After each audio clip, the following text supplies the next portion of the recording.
A gente vai trazer agora um caso no Cidade Alerta sobre a violência obstétrica. A reportagem da Susan Rodrigues no ar, vejam. E conforme eu gritava, passava a enfermeira no corredor e me perguntava se queria chupar um pirulito para mim ficar quieta. E entrou uma médica falando muito alto e ela falava, olha, eu vou te ajudar no 3. Então no 3 você faz força. E no 3, né, aquilo era muito novo, quando ela falava 3, ela subia na minha barriga e empurrava com muita força.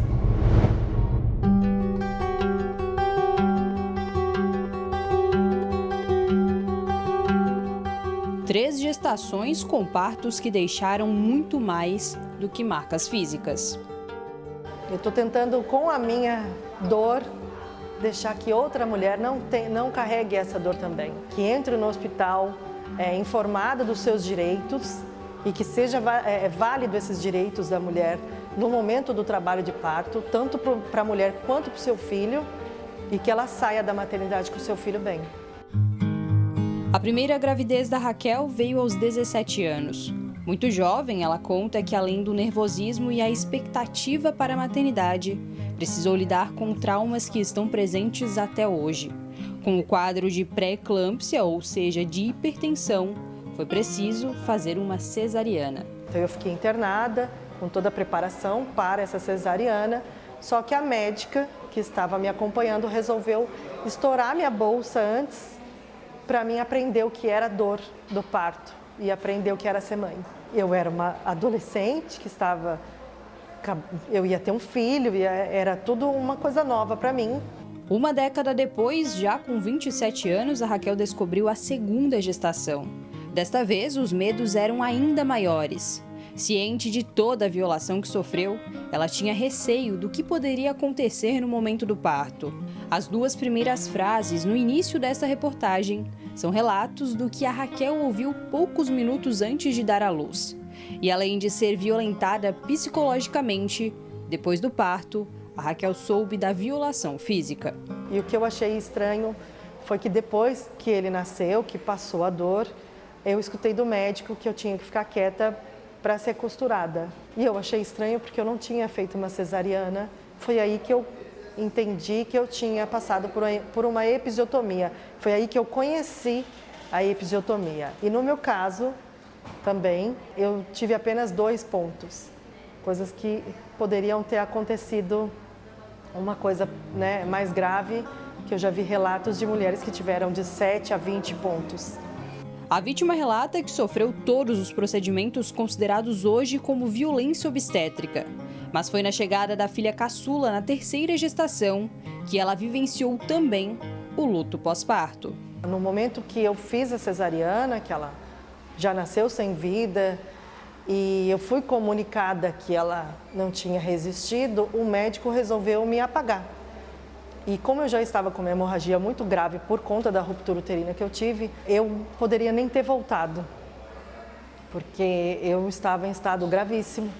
Então foram algumas horas de cirurgia até eles retirarem o meu útero e eu consegui voltar. E quando eu voltei da cirurgia, a única coisa que eu escutei da médica foi que eu tive uma complicação e que eles retiraram o meu útero e a criança não tinha resistido.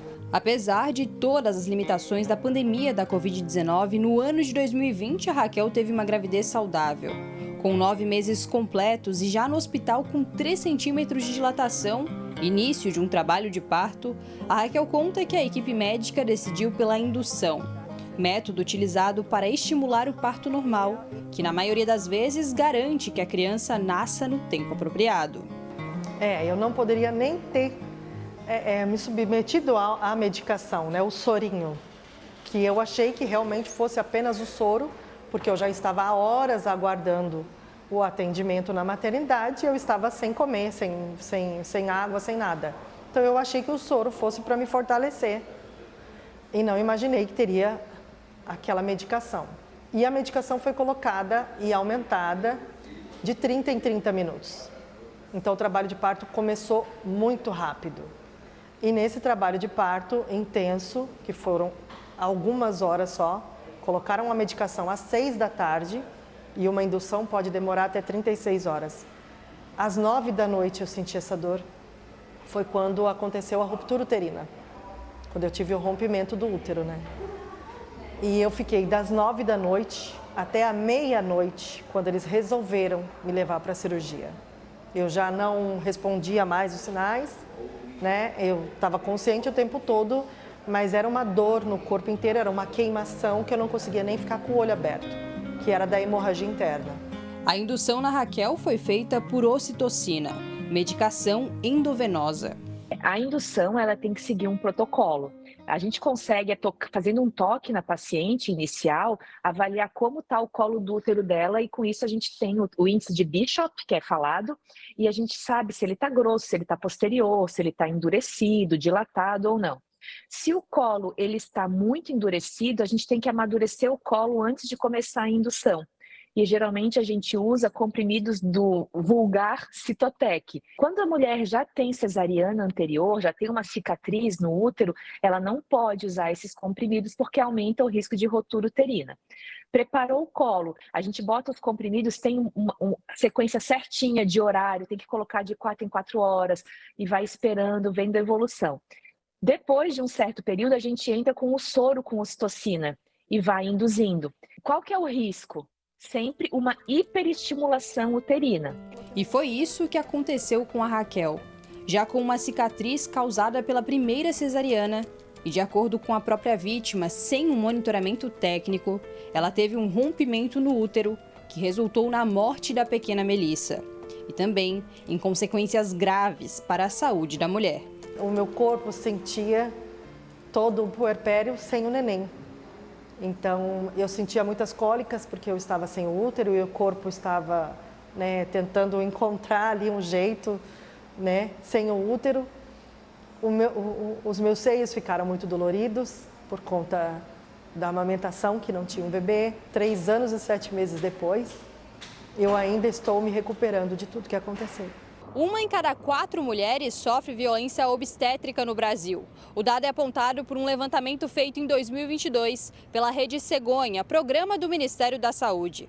A violência obstétrica é definida como uma violação durante o período de parto ou pós-parto e cometida por um profissional da saúde que está prestando serviço.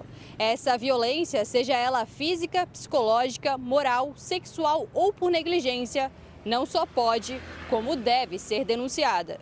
Como se trata de lesão corporal grave ou gravíssima, e isso que vai definir é o resultado dessa violência, a ação ela é pública incondicionada, ou seja, é o Ministério Público que vai entrar. Mas a grávida, a mulher, ela pode sim ter um advogado que atuará como assistente de acusação nesses casos. Tanto na parte criminal, na parte civil, que seria uma ação indenizatória contra o médico ou contra o hospital ou o plano de saúde, no sentido de buscar reparação dos danos causados, danos morais, danos estéticos, danos físicos, materiais também, então tem essa parte. E a administrativa também contra o hospital para buscar alguma punição nesse âmbito administrativo ao médico envolvido. É ideal que se tenha o prontuário médico da paciente, eventualmente um boletim de ocorrência, a realização de exame de corpo de delito por conta dos vestígios que deixa esse crime. Então, ter um profissional de confiança é importante.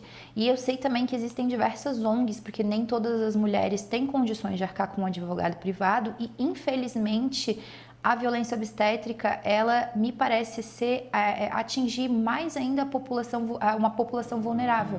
Nos últimos anos, a discussão a respeito do combate à violência obstétrica tem ganhado cada vez mais espaço. Leis estão em processo de transformação para acolher e amparar as vítimas. Por exemplo, é proibido sedar uma mulher numa situação de parto sem que ela tenha um acompanhante vendo, né, e acompanhando de fato essa situação.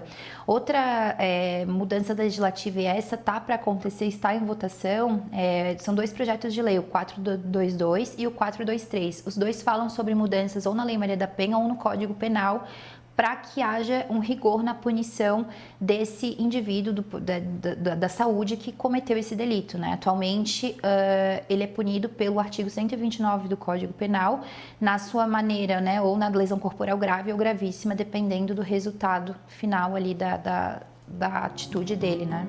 A conscientização das mulheres para conseguirem identificar e denunciar a violência obstétrica também faz parte deste debate. Em parceria com a Assembleia Legislativa de Santa Catarina, a Defensoria Pública lançou uma cartilha com orientações e definições sobre a violação dos direitos da mulher durante e após o parto. E eu acredito que hoje as mulheres não estão mais calando.